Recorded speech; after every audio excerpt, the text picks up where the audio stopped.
Good morning, and welcome to another edition of Coffee with the Curator. Today we're going to talk about Harry Emery, the first and best known aviator of Bradford in the 1920s, a hometown pilot whose fascination with airplanes and his own tragic death from an air crash in 1929 made him a local legend. But at the time of his death, Harry was considered to be one of the top 10 pilots in the United States. His accomplishments were the stuff that hometown heroes are made of. He was a lieutenant in World War I and flew an Army plane over Bradford at the Welcome Home Soldier Parade in 1919 for returning World War I soldiers. He owned his own airport, but gave it to the city of Bradford to use as an airport in 1929. He entered 3 consecutive Transcontinental National Air Derbies in 27, 28, and 1929 and won, coming in 3rd place once and 5th place twice. He was the first to fly at night in Bradford, was the first to pilot a skydiver, founded his own air freight business, and introduced many local citizens to the possibility of safe airplane flight. If you heard a plane overhead in Bradford in the 1920s, chances are it was piloted by Harry Emery. Now, Harry Emery was the son of an oil producer, but his one true love was flying. His real name was William Harrison Emery, Jr., and he was born on Valentine's Day in 1897 out in the West Branch area. His father's name was William Harrison Emery, Sr., but because the 2 names were so similar, he went by the name of Harry Emery, spelled Harri, for the rest of his life. This is a photograph of Harry's parents, William Harrison Emery Sr. and his mother Maria Emery, and this photograph was taken probably at the top of what is now Dorothy Lane on West Corydon Street. And before we go much further, I want to point out that Harry Emery and the Emery family from the West Corydon Street area are in no way related to the oil producer of Bradford, Lewis Emery, and his family. They lived on Congress Street. They are not related at all. And we get this question all the time down at the Bradford Landmark Society. No relation. Lewis Emery, the Congress Street Emery, built the Emery hardware store, owned several oil companies, refineries, and dozens of other businesses. William Harrison Emery Sr., Harry's father, was also an oil producer, but on a much smaller scale.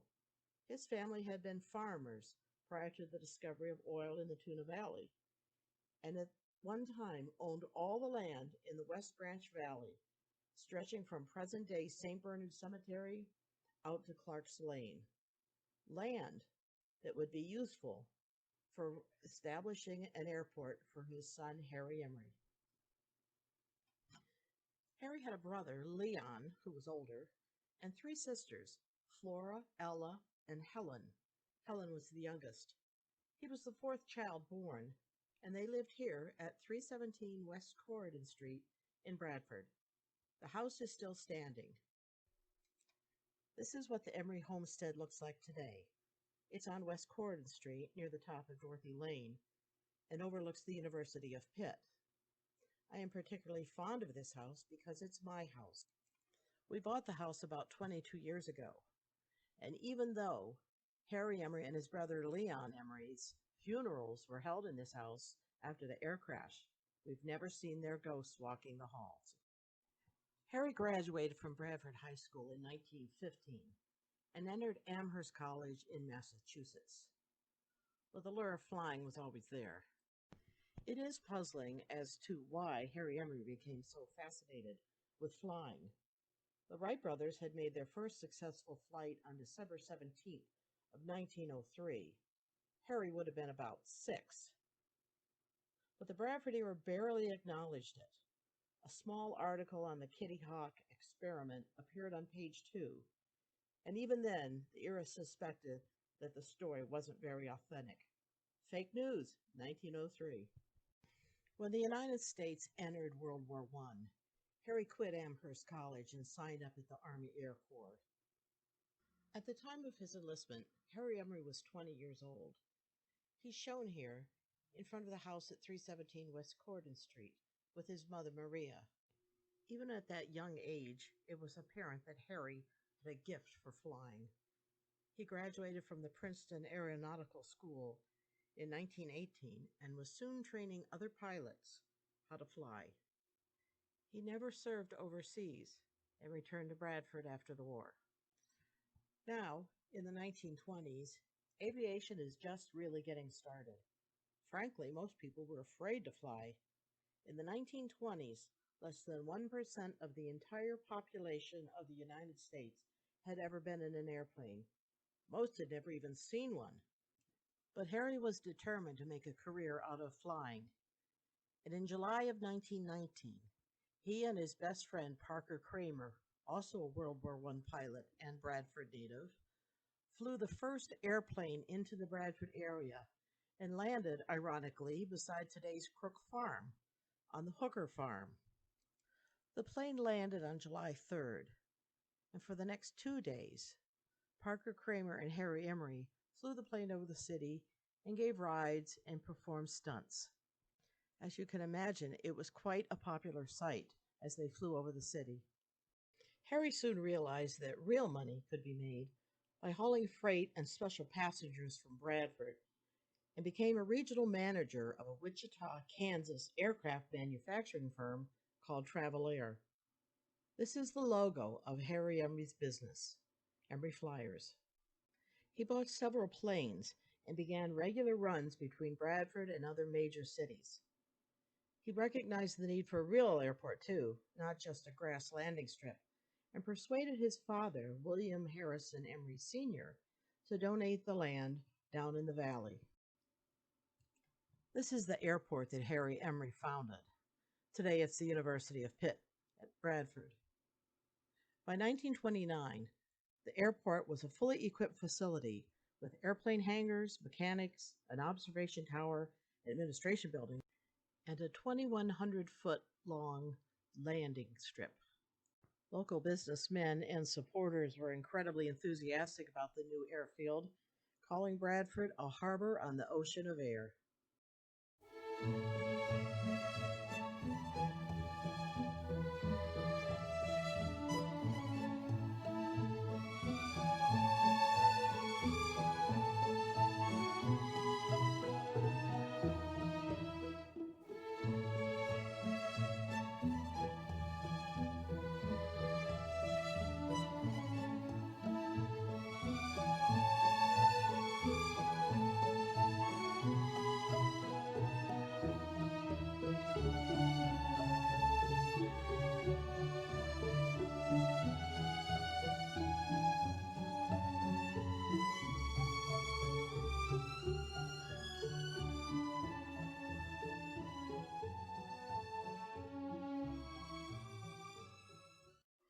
Harry Emery also participated in cross country air races, very popular in the 1920s. On September 19th, 1927, he entered the Great Air Derby, a transcontinental race from New York City to Spokane, Washington. In honor of his hometown, he named the plane Miss Bradford. Such races were popular in an effort to promote passenger travel and to demonstrate how fast a person could travel by plane across the country. Emery and 111 other flyers flew 2,300 miles across the United States, stopping in various airports along the way to refuel the planes, then taking off again. First prize money was $15,000. Emery, piloting plane number 50, Miss Bradford, arrived in Spokane on September 22nd, coming in fifth, and won $250. He entered again in 1928 and came in third, and again in 1929, coming in fifth place again. This map, which appeared in the Bradford era, shows you the route for the 1928 Transcontinental Air Derby that Harry took. Sadly, however, just as Harry Emery reached the peak of his professional life, tragedy struck. On September 29th of 1929, while returning from an air show in St. Mary's, Emery lost control of the plane in heavy fog just 1 mile outside of Kane and crashed due to low visibility. His brother Leon, himself, and two other passengers, Ellis Michael and Ella Davis, were also killed. Harri was 33 years old. The Bradford Era reported the first aerial fatality in this county and one of the worst aviation accidents in the country occurred last evening when Lieutenant Harry Emery, Bradford's pioneer flyer and a leading spirit in aviation in this city, crashed 1 mile from Kane while piloting his cabin plane containing 3 passengers from St. Mary's to Bradford, all of whom were killed. The Kane Republican newspaper, the local newspaper in Kane, wrote that many people in that city could hear the plane flying low overhead, searching for somewhere to land. Thousands of eyes were peering into the sky when the ship made its last flight over the city and flew to the Highland Road field. Although no one saw the craft, all could tell where it was headed for, in a sudden burst of light in the southeast as flares thrown from the plane hit the ground and made most of the watchers believe that the ship had struck the ground and caught fire. It hadn't caught fire, but the men were killed instantly, their legs broken and their faces crushed. Miss Davis died on the way to the Kane Hospital, and thousands of people visited the scene as Pennsylvania state troopers arrived to keep away souvenir hunters. The state troopers didn't manage to keep everyone away, though. This souvenir, the actual propeller from the crash, was brought into the Bradford Landmark Society about 25 years ago by an unidentified man. His family had had it since 1929, and he finally thought, perhaps, that it belonged in a historical society. Upon hearing of his death, the city was shocked and grief-stricken. Plans were made to immediately rename the Bradford Airport in Harry Emery's honor. The Bradford Board of Commerce met, now called the Chamber of Commerce, met after the funeral and decided to unanimously adopt the name the Lieutenant W. Harry Emery Airport and sent a letter to his parents telling them of their decision. And they wrote back, "We received your communications in regards to a change in the name of the airport, and after due consideration, we think it best to name it the Harry Emery Airport. The name is shorter, and it's the name by which our beloved son was known." The double funeral of Harry Emery and his brother Leon was held October 1st, 1929, at the family home at 317 West Corydon Street. Hundreds of cars formed the funeral procession to Oak Hill Cemetery, and dozens of aviators from all over the country attended. Flags throughout Bradford were flown at half-mast for the first time in the Bradford's history. A year later, in his memory, a squad of airplanes dropped flowers on his grave from the air, a fitting tribute to the life of Harry Emery.